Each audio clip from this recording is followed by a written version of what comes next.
Çok kıymetli Siirtli hemşehrilerim, sözlerime başlamadan önce hepinizi sevgiyle, saygıyla, muhabbetle selamlıyorum. Huzur ve kardeşlik kenti Siirt'imizin güvenlik ve asayişiyle ilgili Ocak ayına ait yürüttüğümüz yoğun ve kararlı çalışmalar hakkında sizlerle bilgiler paylaşmak istiyorum.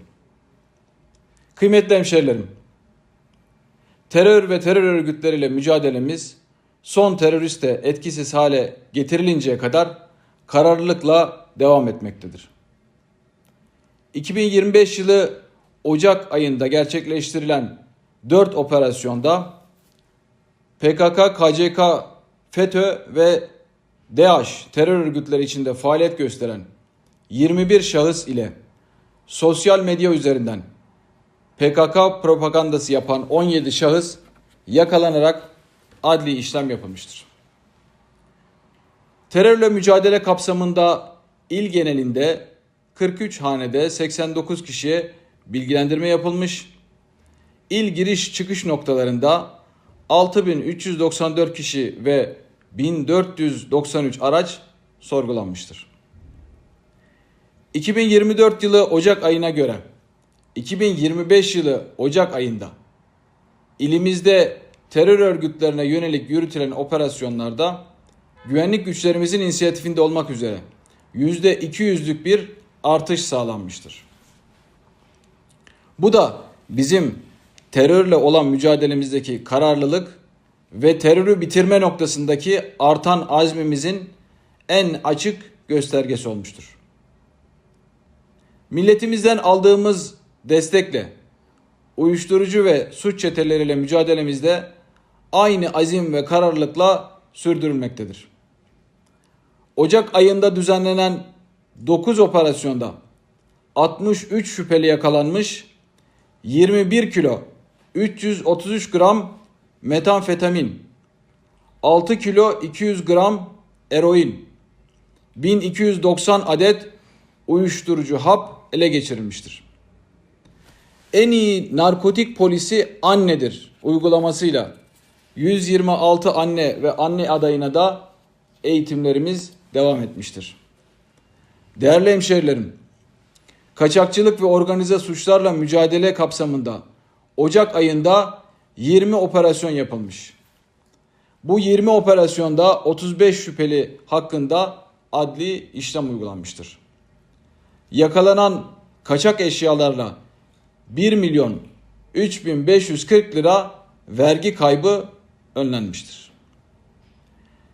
Siber suçlarla mücadele kapsamında ise 259 siber olay meydana gelmiş, 124 kişi hakkında terör örgütü propagandası yapmaktan işlem başlatılmıştır. 412 yasa dışı bahis ve müstehcen içerikli site kapatılması sağlanmış, 120 kişiye de siber farkındalık eğitimi verilmesi sağlanmıştır. Tüm ülkemizde olduğu gibi ilimiz genelinde de düzensiz göçle mücadele çalışmalarımız kararlılıkla devam etmektedir. 2025 yılı Ocak ayında düzenlenen asayiş uygulamalarında yakalanan 4 düzensiz göçmen İl Göç İdaresi'ne teslim edilerek sınır dışı işlemleri için en yakın geri gönderme merkezine sevk edilmiştir.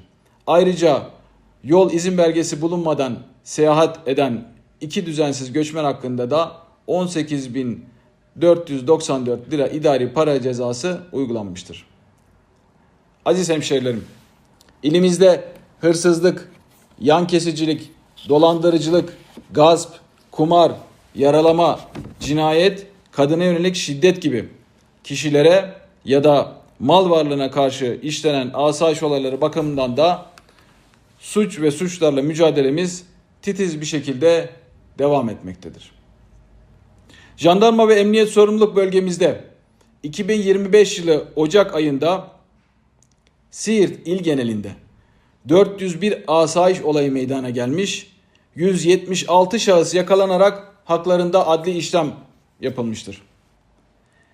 İlimizde kişilere karşı işlenen 10 önemli suç türünde meydana gelen toplam 139 olayın 135'i aydınlatılarak %97,12'lik bir başarı sağlanmıştır. İlimizde mal varlığına karşı işlenen 9 önemli suç türünde de meydana gelen 61 olayın 48'i aydınlatılarak %78,69 başarı elde edilmesi sağlanmıştır. Ayrıca mal varlığına karşı suçlarda jandarma bölgesinde iş yerinden hırsızlık, gasp, kapkaç, motosiklet hırsızlığı, yan kesicilik ve oto hırsızlığı gibi olaylar hiç yaşanmamıştır. Bir önceki yılın yani 2024 yılının Ocak ayına kıyasla asayiş olaylarında güvenlik güçlerimizin inisiyatifiyle %91,50 oranında bir azalma sağlanmıştır. Halkımızın huzur ve güvenliği için son aranan şahıs da yakalana kadar aranan şahıslarla ilgili yakalama çalışmalarımız da devam etmektedir.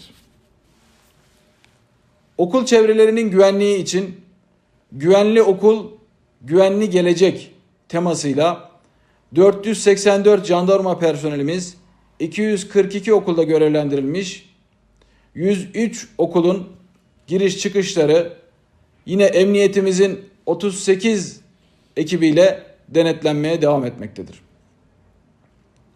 Değerli hemşehrilerim, can ve mal güvenliğine dair hayatın içindeki en önemli konuların başında gelen hususlardan birisi de şüphesiz trafiktir.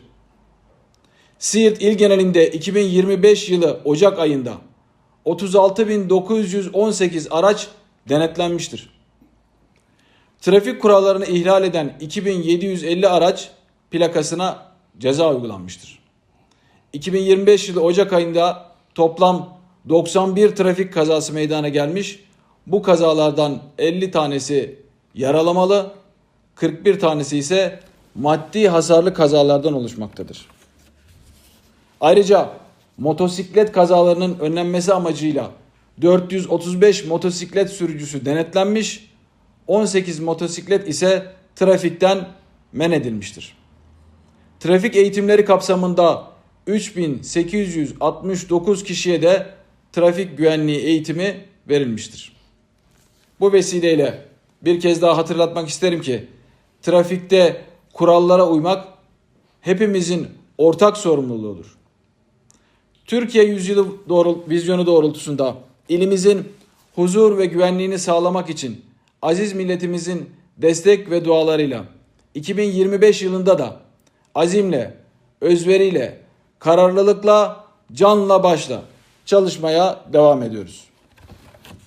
Bu vesileyle aziz milletimizin, güzel Siirt'imizin huzuru, güvenliği, birlik ve beraberliği için azimle, kararlılıkla ve inançla 7 gün 24 saat görevlerinin başında olan, yapılan bu operasyon ve çalışmalarda büyük emekleri bulunan, birlik, beraberlik, yüksek bir eşgüdüm ve işbirliği içerisinde çalışan, başta Siirt Cumhuriyet Başsavcımızla birlikte kıymetli adli erkanımıza, 3. Komando Tugay Komutanlığımıza, Milli İstihbarat Teşkilatımıza, ilçe kaymakamlarımıza, il jandarma komutanımıza, il emniyet müdürümüze ve sahada Siirt'imizin huzuru için gözünü budaktan sakınmayan kahraman polislerimize, kahraman jandarmalarımıza, güvenlik korucularımıza ve sınır içinde ve sınır dışında operasyonlar icra eden kahraman Mehmetçiklerimize